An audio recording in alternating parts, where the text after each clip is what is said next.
Hi, welcome to this episode of Coding Matters, and I'm excited to welcome Jack Fabian to talk about emergency care and also Michael Edmonds later in the episode.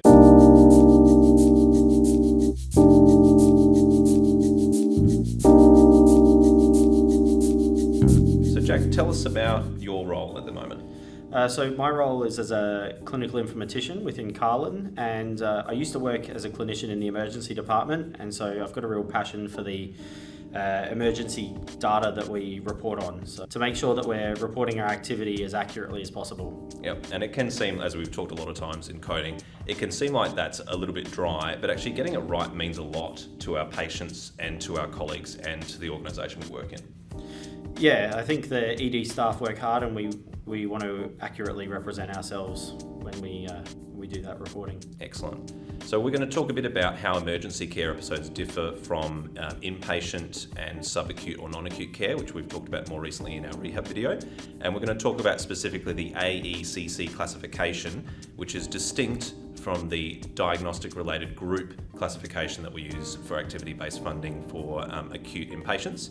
And then we're going to talk about quite the key role that ED principal diagnoses make in contributing to the AECC classification. So tell us a bit about that difference in patients that come to the ED, whether admitted or not, and how that differs from the way that we classify inpatient activity. So Andrew, there's two types of emergency care classification systems, and today we're only going to be discussing the AECC standard, and that is defined as care that's delivered to patients in emergency departments that are purposefully designed as emergency departments. They have the ability to provide resuscitation, they have medical staff 24 hours and designated emergency nursing staff 24/7, as well as a dedicated nurse unit manager for the ED. So that's what we use in our EDs within CALHN. Some of the smaller EDs in regional or rural areas use a different system to classify their emergency care visits. Okay, makes sense. And that stands for the Australian Emergency Care Classification. That's pretty straightforward. Correct. Yeah. So there are some really essential elements in order to access funding through the AECC. Do you want to talk us through the really essential parts of that? Yeah, so there's a number of points that you can see on the screen. So visit type would be, usually it's an emergency visit, but sometimes we do get patients back into the emergency department for a review of a wound after suturing it up or something like that. Treatment commenced, which is a date and time stamp that we collect, which determines how long that patient waited, and it also proves that we actually treated that patient because we've said we've started treating them at a time. Episode end status, so that's where did they go after ED? The outcome. Yeah, the outcome. Did they get admitted, or did they get discharged, or did they get transferred to another facility? Mm-hmm. Principal diagnosis, which is the principal diagnosis that occasioned the attendance at the ED. Triage category, which is determined by our triage nurses. That's a 1 to 5 thing. 1 to 5 scale using the Australasian triage scale. Yep. Transport mode of arrival, which is whether they arrived by ambulance or they got brought in by their relative or maybe a police car. And the age group, which is determined by the day that they arrived in the ED, if you happen to stay for more than one day. That went over your birthday. Yeah. Yeah, okay, that makes sense.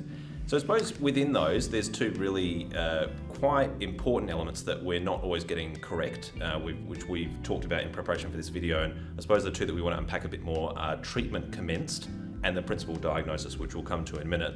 So the treatment commenced, that's not just treatment, it's any kind of investigation, management, diagnostic, as well as direct treatment of symptoms or disease.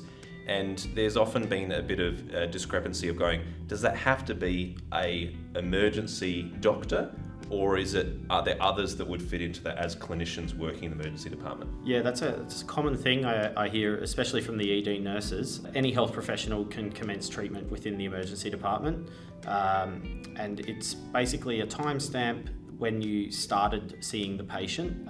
They don't have to have had any medication or anything like that. It's when you have commenced them on a pathway accepted by the emergency department. So for example, you might come in and see me for your soft tissue injury of the ankle. I keep getting them. Yep, falling off your skateboard. I need to stop that. And if I give you some pain relief and an ice pack at triage and maybe I nurse initiate an x-ray for you, that counts as treatment commenced for that visit, so you're not waiting anymore. Yeah, and that makes sense. A really common reason for presentation to ED is chest pain, and so if you had someone in the waiting room that a nurse went and initiated an ECG, which is a really important part of working up chest pain, that would count as treatment commenced.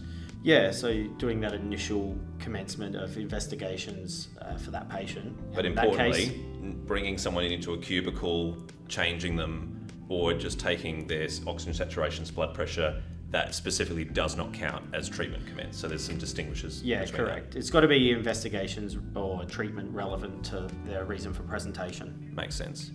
So there's a kind of grouping logic where these elements come together and ultimately come out with a kind of diagnostic group, so to speak, or classification that has its own complexity, a little bit akin to the DRG model. Yeah, correct. So pre-ECGD processing is kind of like the sorting hat in Harry Potter. Okay. People who did not wait from the ED, they group out straight away into one N class, and then people who have an error group out. So somebody with one of those missing data points from the previous slide. Mm-hmm. And then everyone else goes into one big sorting algorithm, and then that spits out an N class for those patients based on those key data points on the previous slide. Okay, that makes sense. So there's a few interesting elements which is really different to DRG, because in DRG you're in the hospital and eventually you leave, and in ED there are people that will present with an issue and they will leave before they're seen because they define, oh, actually this is not so serious, or I've got another way to investigate my issue. And then there are those that will actually have treatment commenced, but they'll leave before a diagnosis is reached or before the planned treatment is completed. How do those fit into the classification? So those patients will go to the not attended by a healthcare professional if they're somebody who didn't receive any treatment. Mm-hmm. So, maybe the triage nurse didn't commence any treatment for that patient. Maybe they went down to a cubicle and left before one of the doctors saw them, or one of the other clinicians started treatment. And in that case, those patients haven't received any treatment, so we shouldn't be recording a treatment commence date and time for those patients, and we should be recording their N status as did not wait. And they do get funded, but at quite a nominal, very small kind of token amount that reflects the small amount of input. Yeah, and that $218 there, that's a rough figure for that's still impacted by other things like the postcode and the patient's Indigenous status. Okay.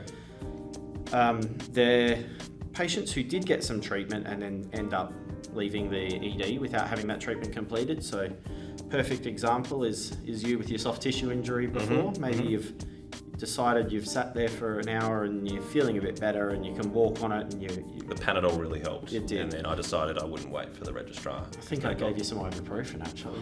Good stuff. Thank you. Anyway, if we are able to assign a probable diagnosis to you, mm-hmm. In that case, we will get funded for the amount for that N class that mm-hmm. you fit into, even though you didn't complete your treatment. Yeah. So those patients, if your N status is left at own risk, and in Sunrise that's called left before treatment complete, mm-hmm. Then we must have recorded a treatment commence date and time in order to get that patient grouped into the AECC N class. Okay, that makes sense. And I suppose the important thing is that if you have treatment that was commenced and completed and the patient finished their visit either by discharge or admission, but you didn't record a treatment commenced time, it will get treated as if they have potentially left before being seen, because you have not documented them as being seen.